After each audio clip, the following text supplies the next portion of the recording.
Welcome to I dream. నేను Udayasri. Present మనతో పాటు అడ్వకేట్ నాగేశ్వర్ పూజారి గారు ఉన్నారు. మాట్లాడదాం. Hello sir. హలో అండి. భార్యాభర్తలు విడిగా ఉంటూ ఉన్నారు. తను మెయింటెనెన్స్ వేసుకుంది, కానీ తనకి అక్రమ సంబంధం ఉంది. మరి అలాంటి సందర్భాల్లో తనకి మెయింటెనెన్స్ వస్తుందా అండి? ఇప్పుడు మనకు జనరల్గా మన భారతదేశంలో మెయింటెనెన్స్ ఏం చెప్తుంది అంటే ఏంటంటే, భార్యాభర్తలు పెళ్లి చేసుకున్న తర్వాత భార్య కనుక unable to unable to sustain her self, అంటే ఆమె సొంతగా తాను బతకలేని పరిస్థితులలో ఉంటే ఆమెకు మెయింటెనెన్స్ ఇవ్వాలి అనేది మనకు చెప్తుంది. దాంతోపాటు ఏంటంటే, ఒకవేళ కొన్ని ప్రత్యేక పరిస్థితులలో మనం మెయింటెనెన్స్ ఇవ్వాల్సిన అవసరం లేదు.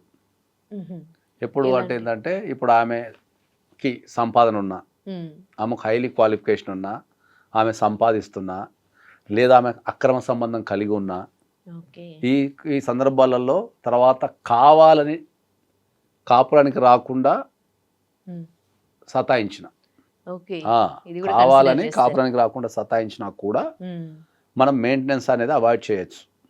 ఓకే. సో ఈ క్రమంలో ఏమైందంటే ఏంటంటే, ఎక్కడైతే ఒక అమ్మాయి పెళ్ళైన తర్వాత అక్రమ సంబంధం కలిగి ఉంటే మెయింటెనెన్స్ అనేది ఖచ్చితంగా మనం దాన్ని రిజెక్షన్ చేయించవచ్చు. ఆమె కనుక మెయింటెనెన్స్ పిటిషన్ వేసుకుంటే దాన్ని రిజెక్షన్ చేయించవచ్చు మనం. మెయింటెనెన్స్ ఒక్కటి రిజెక్షన్ చేయటం ఒకటే కాదు. ఓకే. ఆమె ఎవరితోనైతే అక్రమ సంబంధం పెట్టుకుందో ఆ వ్యక్తి నుంచి మనం కాంపెన్సేషన్ కూడా పొందొచ్చు.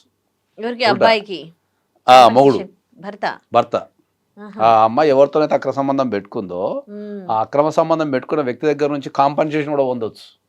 ఉల్టా మెయింటెనెన్స్ మెయింటెనెన్స్ ఇవ్వకపోవడం ఒకటే కాదు, ఖచ్చితంగా మళ్ళీ ఆపోజిట్ పర్సన్ ఎవరైతే ఉందో అతని దగ్గర నుంచి మనం కాంపెన్సేషన్ కూడా ఖచ్చితంగా తీసుకునే అవకాశం ఉంటుంది. ఇది చాలా మంది తెలియదు. ఇట్లా ఉంటే అక్రమ సంబంధాలు పెట్టుకోరేమో. పెట్టుకోవద్దనే చెప్తున్నాం మనం. సమాజానికి అక్రమ సంబంధం అనేది తప్పు, పెట్టుకోవద్దని చెప్తున్నాం. అది వాళ్ళ వ్యక్తిగత విషయం కదా. 18 సంవత్సరాలు నిండిన తర్వాత చట్టపరంగా ఏదైనా చేసుకోవచ్చు అనేది మనకు రాజ్యాంగం చెప్తుంది. కాబట్టి చట్టపరంగా ఒక ఇద్దరు వ్యక్తుల మధ్యలో 18 సంవత్సరాలు నిండిన తర్వాత ఇద్దరు వ్యక్తుల మధ్యలో కనుక రిలేషన్షిప్ ఉంటే, పెళ్ళైనా పెళ్ళి కాకపోయినా వాళ్ళు ఇష్టపూర్వకంగా కనుక రిలేషన్షిప్ పాల్గొంటే తప్పు లేదు అనేది మనకు చట్టం చెప్తున్నది. కాకపోతే ప్రూవ్ చేయాలి కదా అక్కడ ఉంది అన్నట్టుగా. అక్రమ సంబంధాన్ని కంపల్సరీ ప్రూవ్ చేయాలి కదా. వితౌట్ ప్రూఫ్స్ మనం అక్రమ సంబంధం ఎట్లా అంటాం? అంటే ఏంటి ప్రూఫ్స్ గా పరిగణిస్తారు, ఏవి పరిగణించారు దీంట్లో? ఇప్పుడు మనకు మొబైల్ టెక్నాలజీ వచ్చిన తర్వాత, టెక్నాలజీ పెరిగిన తర్వాత ప్రూవ్ చేయడం అనేది కొద్దిగా ఈజీనే అవుతుంది మనకు. ఇప్పుడు మనకి ఏమవుతుందంటే, జనరల్గా వీళ్ళు రకరకాల ప్లేస్లలో లాగిన్ అయిపోతారు. ఇప్పుడు ఇన్స్టాగ్రామ్ ఉందనుకో, ల్యాప్టాప్ లాగిన్ అవుతారు, లేదా వాళ్ళ ఫోన్లలో లాగిన్ అవుతారు, పాస్వర్డ్లు ఇవ్వటము, లేదా పాస్వర్డ్లు తెలుసుకోవడము, ఇవన్నీ కొద్దిగా సిస్టమ్స్ ఉన్నాయి. కొంతమంది స్పై చేస్తారు ఫోన్లలో, అట్లా కూడా తెలుసుకుంటారు. ఇంకా మనకున్న అతి పెద్ద విషయం ఏంటంటే, చాలామంది మర్చిపోయేది ఏంటంటే రాష్ట్రంలో చాలా ప్లేసులలో, నాకు తెలిసినంత వరకు రాష్ట్రంలో ఒక 80%, 70 to 80% of the places CCTV కెమెరాలతో కవర్ అయి ఉన్నాయి. CCTV కవర్ ఉన్నాయి. నువ్వు షాపింగ్ పోయినా, లేకపోతే సినిమాకు పోయినా, లేకపోతే రోడ్ల మీద తిరిగినా, రెస్టారెంట్లో పోయినా, చాలా వరకు CCTV కెమెరాలతో కవర్ అయి ఉన్నాయి. కాబట్టి ఎవిడెన్స్ అనేది ఇప్పుడున్న పరిస్థితుల్లో ఎవిడెన్స్ అనేది చాలా ఈజీగా దొరుకుతున్నది. ఈజీగా దొరుకుతున్నది. ఇంతకుముందు ఒక అమ్మాయి సినిమాకు పోయింది, లేకపోతే ఒక అమ్మాయి ఎక్కడికో పోయిందంటే మనకి ఎవిడెన్స్ దొరకబోతుండే. ఇప్పుడు ఖచ్చితంగా మనకు చెప్తే పోయి ఆడ పోయి CCTV కెమెరా తీసుకుని దొరికిపోతుంది చాలా సందర్భాలలో. హోటల్స్కి పోయినా రిసెప్షన్ల CCTV కెమెరాలు ఉంటున్నాయి. కాబట్టి సాక్ష్యాలు అంటే చాలా ఈజీగా దొరుకుతాయి. ఇప్పుడు ఇంకోటి, భార్య మొబైల్ భర్త, భర్త మొబైల్ భార్య, ఇట్లా అది అంటే తెలుసుకోవడము, ఏం చాటింగ్ చూడడము వాళ్ళకి తెలియకుండా, అండ్ స్పై చేయడము, వాళ్ళు ఎక్కడికి వెళ్తున్నారు, ఇవన్నీ కూడా ఇల్లీగల్ అని విన్నాను. ఏది? ఇప్పుడు హస్బెండ్ మొబైల్ కానీ, హస్బెండ్ మొబైల్లో చాటింగ్, వాట్సాప్ ఇల్లీగల్ ఎందుకు అవుతుంది? అంటే పర్మిషన్ తీసుకోకుండా చేస్తే, పర్మిషన్ తీసుకోకుండా ఎట్లా చేస్తావు? దాంట్లో స్పై చేయాలా? స్పై కనిపెట్టాలి కదా. అవును, ఇద్దరి మధ్యలో అనుమానం ఉంది. ఏం చేస్తాడు? మహా అంటే డిటెక్టివ్ పెడతాడు. ఆయన చేసేది ఏముంటుంది? ఓ భార్యనో భర్తనో మనం ఇల్లీగల్ రిలేషన్షిప్లు ఉన్నారు పట్టాలి అంటే దానికి 3 పద్ధతులు ఉంటాయి. ఓకే. ఒకటి, మనం డిటెక్టివ్ని పెట్టి వాళ్ళని ఫాలో చేసి దానికి సంబంధించిన విషయాన్ని సేకరించడం ఒకటి ఉంటుంది. రెండోది, చాలా సందర్భాలలో వీళ్ళకు మెయిల్, ఈ ఇన్స్టాగ్రామ్స్ కానీ, ఈ ఫేస్బుక్ కానీ, ఇవి మెయిల్కి అటాచ్మెంట్ ఉంటాయి. వీళ్ళు మెయిల్ మర్చిపోతారు, వీళ్ళు ఫోన్ వాడుతుంటారు. ఆ సందర్భంలో ఛానల్ దగ్గర డేటా దొరుకుతుంది. మూడోది స్పై చేయటం.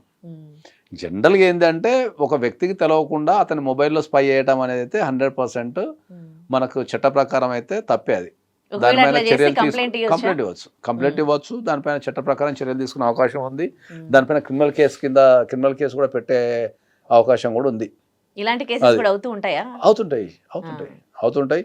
తర్వాత ఇంకోటి ఏంటంటే చాలా మంది పాస్వర్డ్లు ఇచ్చేసుకుంటారు, ఎక్కడొక్కరు దొరికిపోతారు. పాస్వర్డ్లు ఇచ్చేసుకుని ఎక్కడొక్కరు దొరికిపోతారు. కాబట్టి మనకు అక్రమ సంబంధం అనేది పెట్టుకోవడం వల్ల చట్టపరంగా చాలా లీగల్ కాన్సిక్వెన్సెస్ ఎదురవుతాయి. కాబట్టి నేను సాధ్యమైనంత వరకు ఎవరు అక్రమ సంబంధం పెట్టుకోవద్దని నేను సజెషన్ చేస్తాను. Right, thank you. And for more videos, please subscribe to iDream.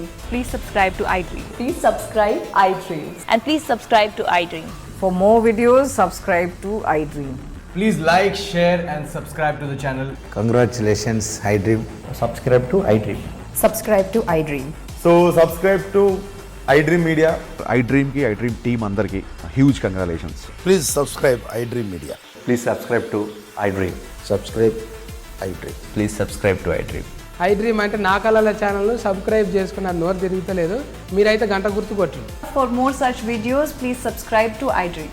Subscribe to iDream. Please subscribe to iDream. Please subscribe iDream Media. Please do subscribe to iDream. Please subscribe to iDream Media. For best entertainment and information, please subscribe iDream. And don't forget to subscribe to iDream.